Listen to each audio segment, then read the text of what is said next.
So hello people, this is Chris aka Sonic32 and welcome back to another vlog. Now, 2 vlogs ago I said that this week is E3 and I was gonna give like my first impressions on like all the press conferences. Now, I really should have rephrased that because apparently I had no time this week. Absolutely no time to record my thoughts on each press conference individual. So, in this vlog, I'm just gonna be doing like my entire thoughts on E3 itself.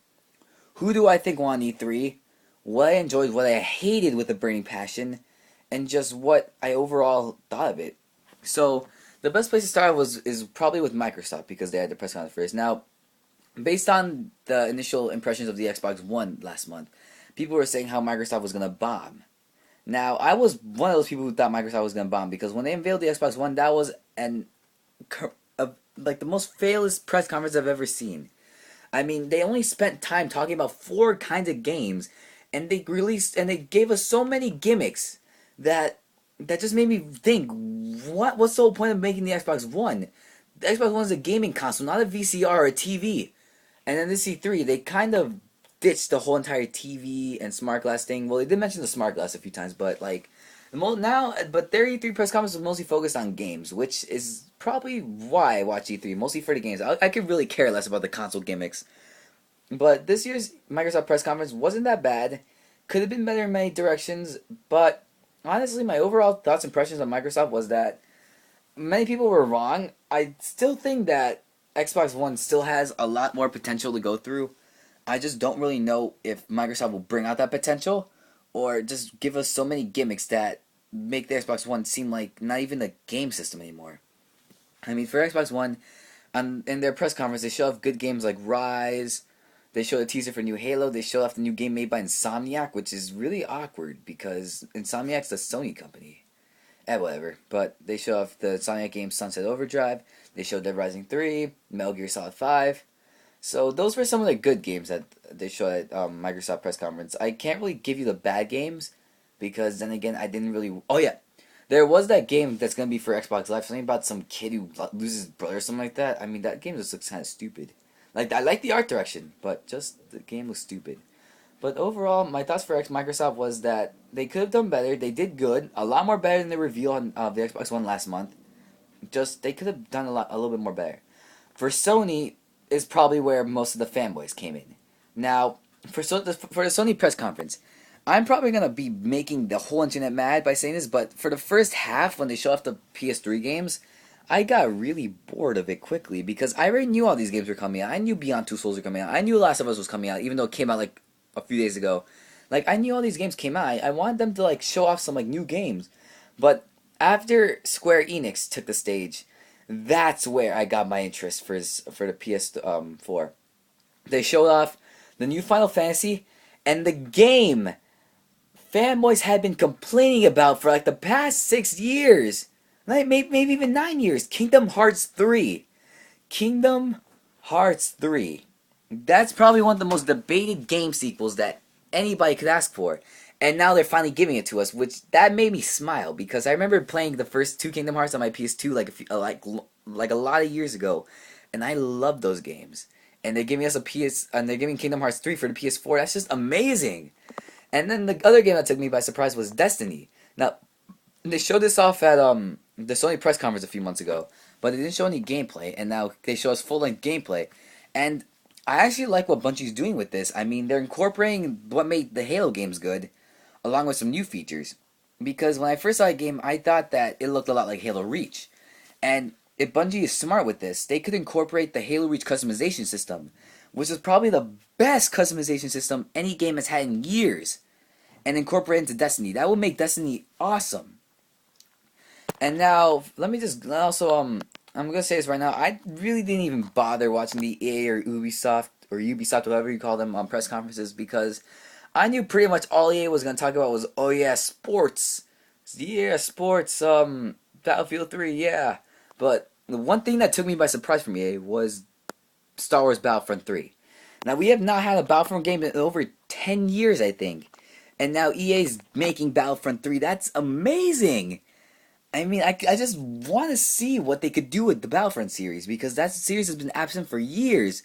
If they could revive the series and give us online fights, that basically took all the action from Battlefront 2 and incorporated into Battlefront 3, that would be awesome. And then for Ubisoft, I really didn't even care about them because I knew all they probably were going to talk about was, oh yeah, Assassin's Creed 4, which is going to suck, by the way. Then they're also going to probably talk about, I don't know if Watch Dogs is being made by Ubisoft. I really don't even know, but... And Rayman Legends, which, doesn't really appeal to me because I kind of lost my interest in Rayman ever since Raving Rabbids. But, yeah, so I'm pretty sure that's what Ubisoft was going for. And then for Nintendo, now, most people probably got mad because Nintendo didn't have a press conference this year. And they unveiled many, let me just say many good games this year at their Nintendo Direct. Now, for one thing, you have the game everyone's been hyped about ever since they announced the Wii U like 2 years back, and which is Super Smash Bros. 4 for the Wii U and 3DS. Now, let me just go off on a pitch and say, Super Smash Bros. 4 looks amazing. I mean, if you like, Brawl was probably my favorite Smash Bros. Game, and Melee came in a close second. But this new Smash Bros. Game, it looks just amazing. I mean, all the action they show off. They're giving us Mega Man, the villager from Animal Crossing, and the Wii Fit in this trailer. But still, Smash Bros. Looks so amazing. I mean, everything looks incredibly detailed. The fighting style has been, like, changed up. So now, all the characters won't be the same exact thing. Like, each of them will have their unique abilities and unique weapons, which is how Nintendo should have handled Brawl. But I'm glad that Nintendo's finally, like, found the style that Smash Bros. Needs. And hopefully that Smash Bros. 4 turns out to be the amazing game that everyone needs.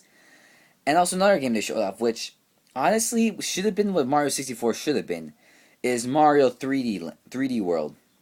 So, for the Wii U. So, when I first saw this, I kind of thought about the 3DS. But then I remember that Nintendo a few months ago said something about a 3D Mario game being released for Wii U, and this is kind of what brought me back into it. So, here we have, like, let me try to explain it. So it's basically Mario 3D Land for the 3DS, but it's for the Wii U. And one of the things that really amazing, 4-player co-op in a 3D Mario game. 4-player co-op. I mean, honestly, that's amazing. Mario 64 should have had that, and it's been years since, well, Nintendo had the chance to do a full 4-player 3D Mario game. And I'm extremely glad that they're actually doing this with Mario 3D Land. Also, we get a cat suit, which is pretty good because I do like meows, but, like, other than that, kind of looks kind of stupid. But, that's what the actual game's for. And another game to show up, which honestly shows what the Wii U can do from a technical standpoint, is Bayonetta 2. I mean, honestly, when I first saw Bayonetta 2, I was amazed at what outstanding visuals the Wii U could do. With only 2 gigs of RAM, the Wii U could do all that crap. Now, I never played Bayonetta, and I had the chance to play it a few weeks ago, but I couldn't buy it because, dang ID. But, from what I saw Bayonetta 2, it looks amazing. All the action, the great visuals, all the awesome combos you could pull off, it just all screams like buy the Wii U. And that's good because right now the Wii U is probably the most underrated system out there right now. Everyone's criticizing the Wii U because, oh yeah, it's too childish and it doesn't have good graphics like the PS3 or PC or Xbox 360. Well, screw you, because like I said, graphics don't mean anything. It's good to enhance the player in the world, but when you have high quality graphics, it's just not good. So, Bayonetta 2 they also showed off the Mario Kart 8, which actually kind of reminded me of Crash Nitro Kart for the GameCube and I think PS2, because you guys remember that part in that stage in Crash Nitro Kart, the desert, and you have to go upside the clock, and then your kart switches to like an anti-gravity thing? Well, for Mario Kart 8, the anti-gravity is now fully incorporated in the gameplay. And that is good because Nitro Kart only had it for like, I would say 3 stages, while Mario Kart 8 has it for like all the stages practically. It's a good gimmick, and hopefully it's, well, a good game. So what else did they unveil? So yeah, that's basically all the games I remember they unveiled at E3 at the Nintendo Direct. They also gave us some new details from Pokemon X and Y, which look great, by the way.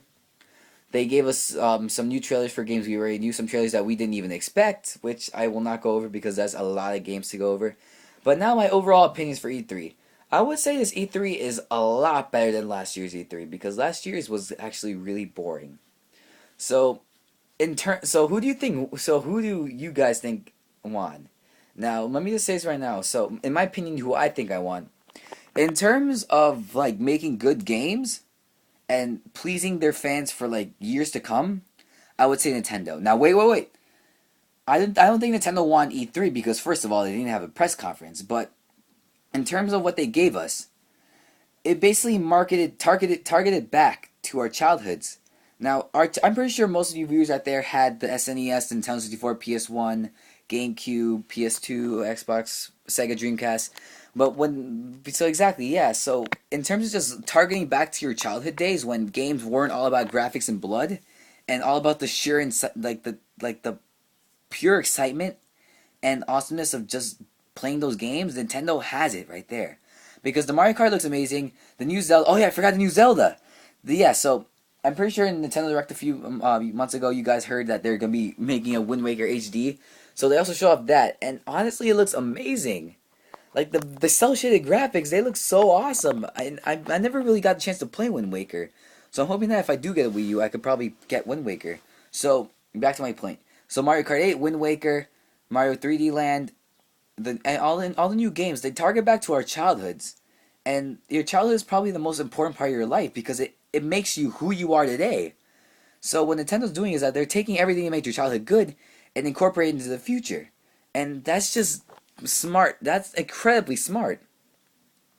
So in terms of just games and targeting back to when your life was good, I would say Nintendo had. Now for the real competition between Sony and Microsoft. Alright, so I know you guys are probably going to know what I'm already going to say, but honestly, I kind of think Sony has this. Because I'm not saying that Microsoft is a bad company, by no means, but right now what they're doing is that they're promising many gimmicks that the Xbox One had.